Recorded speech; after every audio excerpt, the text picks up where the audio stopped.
નમસ્કાર મિત્રો, જય સ્વામિનારાયણ, જય મત્સ્યા મહાદેવ બુરિયારી. તો આજે હવે આપણે ચેપ્ટર નંબર 8માં પ્રમેય 8.4 જોઈશું. બરાબર છે. પ્રમેય 8.4 શું કહે છે કે સમાંતર બાજુ ચતુષ્કોણમાં સામસામેના ખૂણાઓ સમાન હોય છે, આપણે સાબિત કરવાનું છે. તો મેં તમને કીધું હતું કે સમાંતર બાજુ ચતુષ્કોણની ડેફિનેશન અને એના પ્રમેય અથવા તો એની પ્રોપર્ટી તમને કોઈ ઊંઘમાંથી પણ ઉઠાડીને પૂછે તો તમને યાદ હોવી જોઈએ. તો પહેલા તો આપણે સમાંતર બાજુ ચતુષ્કોણની ડેફિનેશન અથવા તો વ્યાખ્યા શું હતી કે જે ચતુષ્કોણમાં સામસામેની બાજુઓની પ્રત્યેક જોડ સમાંતર હોય. શું કે જે ચતુષ્કોણમાં સામસામેની બાજુઓની પ્રત્યેક જોડ કેવી હોય, એકબીજાને પેરેલલ હોય. બરાબર છે. તો એ ચતુષ્કોણને આપણે શું કહીશું? સમાંતર બાજુ ચતુષ્કોણ. પછી એમાં પ્રમેય 8.1 અથવા તો એની પ્રોપર્ટી આપણે કઈ જોઈ હતી કે ભાઈ સમાંતર બાજુ ચતુષ્કોણમાં તેનો કોઈ પણ વિકર્ણ એ તેને બે અલગ અલગ ત્રિકોણમાં વિભાજિત કરે છે અને એ ત્રિકોણો કેવા હોય? એકબીજાને એકરૂપ ત્રિકોણો હોય. શું હતું પ્રમેય 8.1 કે સમાંતર બાજુ ચતુષ્કોણમાં કોઈ પણ વિકર્ણ એ તેને બે એકરૂપ ત્રિકોણમાં વિભાજિત કરે છે. બરાબર છે. અને એકરૂપ ત્રિકોણમાં વિભાજિત કરે એટલે શું થાય કે ભાઈ સીપીસીટી મુજબ એના અનુરૂપ અંગો એટલે કે એની અનુરૂપ બાજુ અને ખૂણાઓ સમાન થાય. પછી આપણે પ્રમેય 8.2 અથવા તો સમાંતર બાજુ ચતુષ્કોણની બીજી પ્રોપર્ટી જોઈ. એમાં આપણે શું જોયું હતું કે ભાઈ સમાંતર બાજુ ચતુષ્કોણમાં સામસામેની બાજુઓની પ્રત્યેક જોડ સમાન હોય છે. શું જોયું હતું આપણે કે ભાઈ સમાંતર બાજુ ચતુષ્કોણમાં સામસામેની બાજુ એટલે આ બાજુ અને આ બાજુ, સિમિલરલી આ બાજુ અને આ બાજુ એ કેવી હોય? બીજાને સમાન હોય. પ્રમેય 8.3 ઊંધા કાન પકડ્યા હતા. એમાં શું કીધું હતું કે જો કોઈ ચતુષ્કોણ માટે સામસામેની બાજુઓ સમાન હોય તો એ ચતુષ્કોણ કેવો હોય? સમાંતર બાજુ ચતુષ્કોણ. એ આપણે પ્રમેય 8.3 જોયું હતું. બરાબર છે. કે એની એક અલગ પ્રોપર્ટી જોઈ હતી, ઊંધા કાન પકડ્યા હતા. એમાં શું કર્યું હતું કે ભાઈ જો બાજુઓ સમાન હોય તો એ ચતુષ્કોણ સમાંતર બાજુ ચતુષ્કોણ કહેવાય. હવે નેક્સ્ટ પ્રમેય 8.4 અહીંયા શું કીધું છે કે સમાંતર બાજુ ચતુષ્કોણમાં જે સામસામેના ખૂણાઓ એ આપણે સમાન હોય છે એવું સાબિત કરવાનું છે. એટલે મતલબ ખૂણો A બરાબર ખૂણો C અને ખૂણો B બરાબર ખૂણો D આ આપણે સાબિત કરવાનું છે પ્રમેય 8.4 માં અલ્ટિમેટલી. બરાબર છે. શું કીધું છે કે સમાંતર બાજુ ચતુષ્કોણમાં સામસામેના ખૂણાઓ સમાન હોય છે એ આપણે સાબિત કરવાનું છે. બરાબર છે. તો મેં તમને કીધું કે ભાઈ પ્રમેયમાં શું હોય તો પક્ષ, સાધ્ય અને સાબિતી એના 3 અંગો હોય. બરાબર છે. આપણે શ્રી ગણેશ કરીએ તો પહેલો તો પક્ષ એટલે શું કે જે વસ્તુ આપણને આપી છે. શું આપી છે કે ભાઈ આ ABCD ચતુષ્કોણ એ સમાંતર બાજુ ચતુષ્કોણ છે. તો પહેલા આપણે લખીશું પક્ષ કે ચતુષ્કોણ ABCD કેવો છે? સમાંતર બાજુ ચતુષ્કોણ છે. આ તમને વસ્તુ આપેલી છે એને આપણે કહીશું પક્ષ. પછી સાધ્ય એટલે શું કે આપણે જે વસ્તુ સાબિત કરવાની છે. શું સાબિત કરવાનું છે કે સામસામેના ખૂણાઓ સમાન હોય છે. એટલે એંગલ A બરાબર એંગલ C અને એંગલ B બરાબર એંગલ D એ આપણે સાબિત કરવાનું છે. શું સાબિત કરવાનું છે? સાધ્યમાં એંગલ A સામસામેના ખૂણા is equal to angle C અને angle B is equal to angle D. હવે જુઓ આ વિકર્ણ શું છે? AC છે. બરાબર. તો આપણે અલ્ટિમેટલી A બરાબર C અને D બરાબર એંગલ B આવું સાબિત કરવાનું છે. તો અહીંયા હું આ જે ખૂણો છે DAC એને 1 કહી દઉં, આને 2 કહી દઉં એંગલ, આને 3 કહી દઉં અને 4 કહી દઉં. ખબર પડી શું કર્યું મેં કે એંગલ DAC આમ વિકર્ણ AC થાય એટલે અહીંયા બે ખૂણાઓ બને, એક DAC બને અને બીજો કયો બનશે? BAC. તો આને 1 2 3 4 કહી શકું હું ખૂણાઓ. તો અલ્ટિમેટલી હવે આપણે શું સાબિત કરવાનું છે એ સમજો કે ખૂણો A બરાબર શું છે? તો ખૂણો 1 પ્લસ ખૂણો 2 કહી શકું હું. અલ્ટિમેટલી આપણે શું સાબિત કરવાનું છે? તો A બરાબર C, B બરાબર D. પણ A એટલે શું કહી શકું હું? ખૂણો A ને હું એમ કહી શકું ખૂણો 1 પ્લસ ખૂણો 2. સિમિલરલી એંગલ C નો હું શું કહી શકું? ખૂણો 3 વત્તા ખૂણો 4. એટલે આપણે સાબિત શું કરવાનું છે? Angle 1 plus angle 2 is equal to angle 3 plus angle 4. એ જ રીતે આને હું શું કહી શકું? 5, 6, 7, 8. ખબર પડી? કારણ કે અહીંયા વિકર્ણ એસી એ શું કરે છે કે બે ભાગમાં વિભાજિત કરે છે એટલે. હવે આપણે જોઈએ સાબિતી કે આ વસ્તુ આપણે સાબિત કઈ રીતે કરીશું. હવે જુઓ, આપણે શું સાબિત કરવાનું છે કે ભાઈ સામસામેના ખૂણાઓ સમાન છે. પ્લસ 1 પ્લસ 2 અને 3 પ્લસ 4 સાબિત કરવાનું છે. હવે આપણને જુઓ પક્ષમાં શું આપ્યું છે કે આ જે ચતુષ્કોણ છે એ સમાંતર બાજુ ચતુષ્કોણ છે. અને સમાંતર બાજુ ચતુષ્કોણની વ્યાખ્યા મેં તમને શું કીધી હતી કે જેમાં સામસામેના બાજુઓની જોડ કેવી હોય? એકબીજાને પેરેલલ હોય, સમાંતર હોય. એટલે આપણને અલ્ટિમેટલી શું આપેલું છે કે એડી અને બીસી સમાંતર છે એકબીજાને, અને એ જ રીતે એબી અને સીડી કેવા છે? એકબીજાના સમાંતર છે. આટલું તમને આપેલું છે પક્ષમાં. પક્ષમાં શું આપ્યું છે કે ભાઈ આ ચતુષ્કોણ કેવો છે? સમાંતર બાજુ ચતુષ્કોણ છે. તો હવે જોજો, જો આપણે એમ આપેલું જ છે કે ભાઈ આ બે, આ અને આ પેરેલલ છે અને આ અને આ પેરેલલ છે, તો અહીંયા આ રીતે ઝેડ બનશે.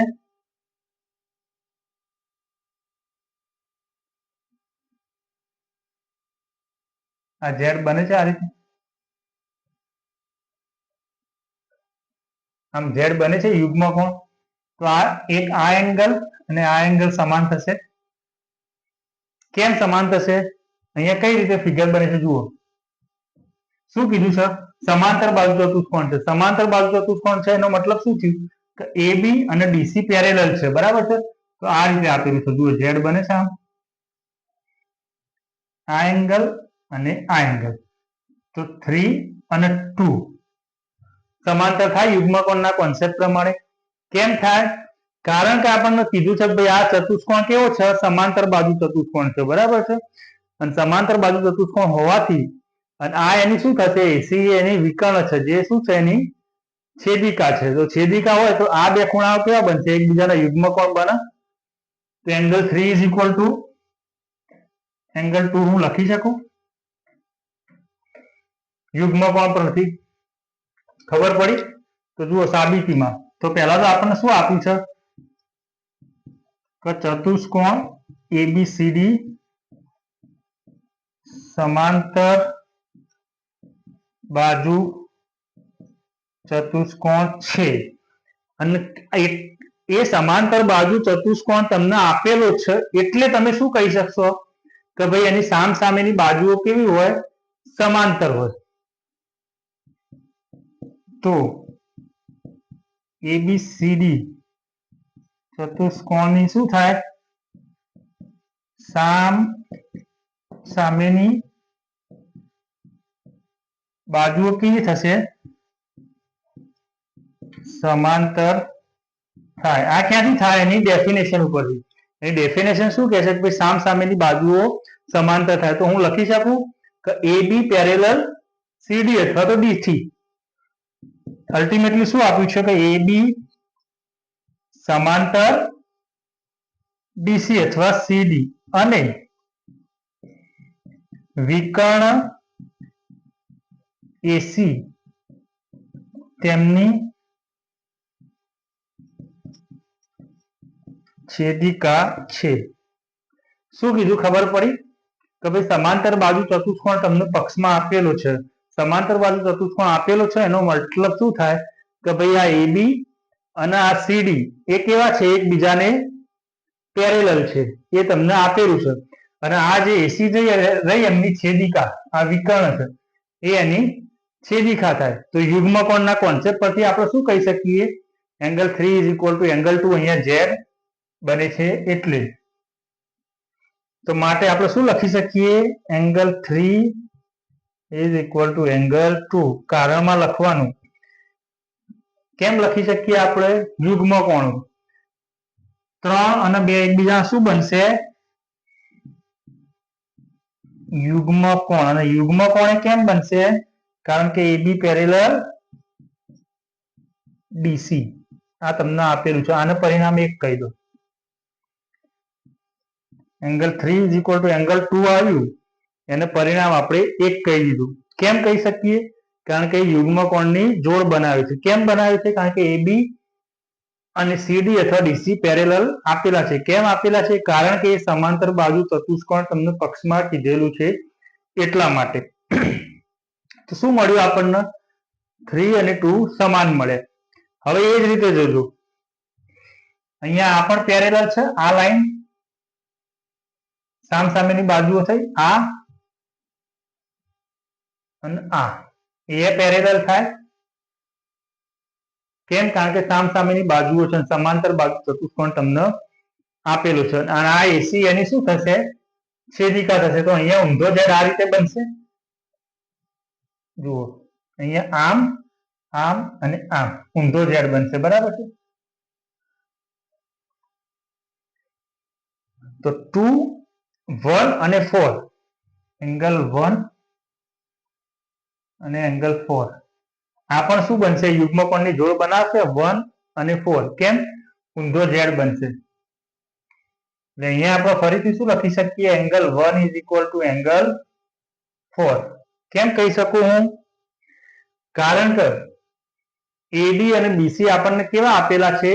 સમાંતર આપેલા છે. અને AC શું છે? વિકર્ણ છે, એની છેદિકા છે. એટલે 1 અને 4, 1 અને 4 એ શું થશે? એકબીજાના યુગ્મ કોણો થશે. તો ફરીથી આપણે શું લખી શકીએ? અહીંયા બીજું શું આપ્યું છે આપણને? કે AD અને BC એકબીજાના BC સમાંતર છે તથા AC છેદિકા છે. ખબર પડી? શું કીધું? AD અને BC સમાંતર બાજુ ચતુષ્કોણ આપ્યા છે એટલે સમાંતર છે, અને AC એની છેદિકા છે. તો માટે હું શું લખી શકું? Angle 4 is equal to angle 1. આ બે ઊંધો ઝેડ બનશે, યુગ્મ કોણની જોડ બનશે. તો કેમ લખી શકું? તો કારણમાં લખવાનું યુગ્મ કોણ. અને કેમ? કારણ કે AD પેરેલલ BC આપણને આપેલું છે. આને પરિણામ 2 કહી દો. હવે જુઓ, 3, 4, 3, 4, 1, 2, 1, 2. તો હું સમીકરણ 1 અને 2 નો સરવાળો કરી શકું? શું પરિણામ મળ્યું? એક તો આપણને કે 2 અને આ સમાન છે, 1 અને 4 સમાન છે. બરાબર છે? તો એકને આપણે સમીકરણ 1 કીધું, એકને સમીકરણ 2 કીધું. તો સમીકરણ 1 પ્લસ 2 કરી શકીએ આપણે? સમીકરણ 1 પ્લસ સમીકરણ 2 કરતા. તો જુઓ, 1 માં શું છે? Left hand side angle 3 plus angle 4. તો angle 3 plus angle 4 is equal two right hand side શું છે? Angle 2 plus angle 1. પણ હવે જુઓ, 3 અને 4 આ બે તો શું છે? તમને અહીંયા આપેલું છે કે એંગલ C. અને 1 અને 2 એ શું છે? પક્ષમાં આપેલું છે કે એંગલ A છે. ક્યાંથી લખ્યું આપણે? પક્ષમાં આપણને આપ્યું છે. તો જુઓ, C બરાબર A થઈ ગયું. જે આપણે શું કરવાનું હતું? સાબિત કરવાનું હતું. શું સાબિત કરવાનું હતું? કે A અને C સામસામેના ખૂણાઓ સમાન છે. એટલે આપણે શું લખી શકીએ છીએ? કે જે સાબિત થાય છે. સિમિલરલી તમે આ વિકર્ણ BD માટે પણ 5, 6, 7, 8 લઈને આ સાબિત કરી શકો. એ આપણે સાબિત કરવાની જરૂર નથી, આપણે લખી દેવાનું. આ જ રીતે આપણે angle B is equal two D સાબિત કરી શકીએ. જય સ્વામિનારાયણ, જય મત્સ્ય મહાદેવ બુરિયાદ. 5, 6, 7, 8 ખૂણા લઈને તમે આ રીતે સાબિત કરી શકો, પણ એ સાબિત કરવાની જરૂર નથી. એ તમારે ડાયરેક્ટ લખી દેવાનું, ભાઈ આ રીતે આપણે આ સાબિત કરી શકીએ. બરાબર છે? પ્રમેય પૂરો. 8.4 8.4 પ્રમેય ખબર પડી શું કહેવા માંગે છે?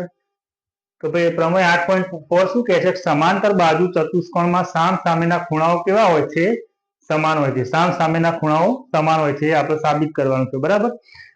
તો આપણે શું સાબિત કરવાનું છે સાધ્યમાં? એંગલ એ બરાબર એંગલ સી અને એંગલ બી બરાબર એંગલ ડી. તો અહીંયા આપણે 1 2 3 4, કારણ કે અહીંયા બે એંગલ બનશે એંગલ એ એટલે એક આ એંગલ બનશે અને બીજું આ એંગલ બનશે. તો 1 2 3 4 નામ આપી દીધા. પછી આપણે શું કર્યું કે ભાઈ સાબિતી, તો કે ચતુષ્કોણ એબીસીડી એ આપણને સમાંતર બાજુ ચતુષ્કોણ આપેલું છે. તો સમાંતર બાજુ ચતુષ્કોણની વ્યાખ્યા પ્રમાણે આપણે શું કહી શકીએ કે ભાઈ સમાંતર બાજુ ચતુષ્કોણ એટલે એવો ચતુષ્કોણ કે જેની સામસામેની બાજુઓની પ્રત્યેક જોડ કેવી હોય? પેરેલલ હોય અથવા તો સમાંતર હોય. એનો મતલબ કે આપણને પક્ષમાં શું આપ્યું છે કે એડી અને બીસી પેરેલલ છે અને એબી અને સીડી એ પણ પેરેલલ છે. આટલું તમને આપેલું છે. અને એસી વિકર્ણ શું છે એમની? આ એસી એ શું છે? એની છેદિકા છે, બરાબર છે. તો એક ઝેડ બનશે અહીંયા યુગ્મકોણના કોન્સેપ્ટ પ્રમાણે. તો એંગલ 3 ઇઝ ઇક્વલ ટુ શું થશે? એંગલ 2. બીજો ઝેડ ઊંધો આમ બનશે અહીંયા. તો angle 1 is equal to angle 4. આટલું પરિણામ મળ્યું. હવે શું થશે કે ભાઈ આનો સમીકરણ 1 કહી દો, આનો સમીકરણ 2 કહી દો, અને સમીકરણ 1 અને 2 નો સરવાળો કરતા angle 3 + 4 is equal to angle 2 + 1 મળ્યો. હવે 3 + 4 એટલે તો પક્ષમાં આપણને આપેલું છે કે આ શું છે? સી છે. અને 1 + 2 that is equal to angle A. એ તમે મૂકશો એટલે શું થશે કે ભાઈ સામસામેના ખૂણાઓ સમાન છે, એ સાબિત થાય છે. સિમિલરલી હવે બીજી આપણે બી અને ડી સાબિત કરવાની જરૂર નથી. આપણે આ પ્રમાણે લખી દેવાનું કે આ જ રીતે તમે એંગલ બી અને ડી ઇક્વલ સાબિત કરી શકો. 5 6 7 8 માટે આપણો પ્રમેય પૂરો. બરાબર છે મિત્રો? એકદમ કોન્સેપ્ટ રેખાઓ અને ખૂણાઓના યુગ્મકોણના કોન્સેપ્ટ વાળો છે આ પ્રમેય. તો હવે આપણે કેટલા પ્રમેય જોયા? 8.1 માં શું જોયું હતું કે ભાઈ વિકર્ણ હોય જે બે ત્રિકોણો બનાવે, એકરૂપ ત્રિકોણો હોય. બીજો પ્રમેય શું જોયો કે સામસામેના ખૂણાઓ કેવા હોય? સામસામેની બાજુઓ કેવી હોય? સમાન હોય. 8.3 માં શું જોયું કે જો સામસામેની બાજુઓ સમાન હોય તો એ ચતુષ્કોણ કેવો કહેવાય? સમાંતર બાજુ ચતુષ્કોણ. 8.4 માં આપણે શું જોયું કે સમાંતર બાજુ ચતુષ્કોણમાં સામસામેના ખૂણાઓ સમાન હોય છે. હવે 8.5 જોઈએ. 8.5 માં ઊંધા કાન પકડવાના છે. 8.5 માં શું થશે પ્રમેય? 8.5 માં કે ભાઈ જો ખૂણાઓ સમાન હોય તો એ સમાંતર બાજુ ચતુષ્કોણ થાય. પ્રમેય 8.5 માં શું જોઈશું આપણે? આના કરતા થોડો વિપરીત છે. આનો પ્રતિપ્રમેય કહી શકીએ આપણે એને.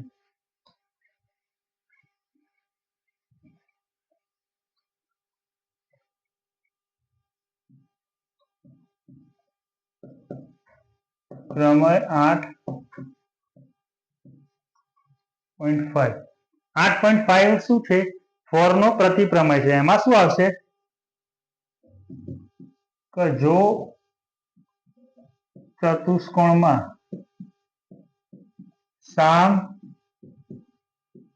સામેના ખૂણાઓની પ્રત્યેક જોડ સમાન હોય તો તે ચતુષ્કોણ સમાંતર બાજુ ચતુષ્કોણ છે. આ એનું વિપરીત અથવા તો પ્રતિપ્રમેય છે. આમાં શું છે? પેલામાં શું હતું કે જો સમાંતર બાજુ ચતુષ્કોણ હોય તો સામસામેના ખૂણાઓ સમાન હોય. 8.5 માં શું કહે છે કે જો ચતુષ્કોણમાં સામસામેના ખૂણાઓની પ્રત્યેક જોડ સમાન હોય તો એ ચતુષ્કોણને આપણે સમાંતર બાજુ ચતુષ્કોણ કહી શકીએ. શું કીધું છે અહીંયા કે ધારો કે આપણે એક ચતુષ્કોણ લઈએ,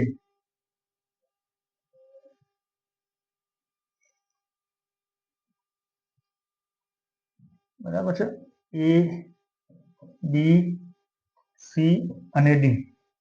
તો 8.5 શું કહે છે કે તમને ખૂણાઓ સમાન આપી દીધા. એટલે ખૂણો એ અને ખૂણો સી આ બે સમાન આપી દીધા. ઊંધા કાન પકડ્યા. અને ખૂણો બી અને ખૂણો ડી આ તમને સમાન આપી દીધા. હવે સાબિત કરો કે આ ચતુષ્કોણ એબીસીડી એ શું છે? સમાંતર બાજુ ચતુષ્કોણ છે. બરાબર છે? હવે આપણા અમારે બધા આપણે પહેલા તો શું છે? પેલામાં કે ભાઈ સમાંતર બાજુ ચતુષ્કોણ આપ્યું હતું એટલે કે પેરેલલ લાઈન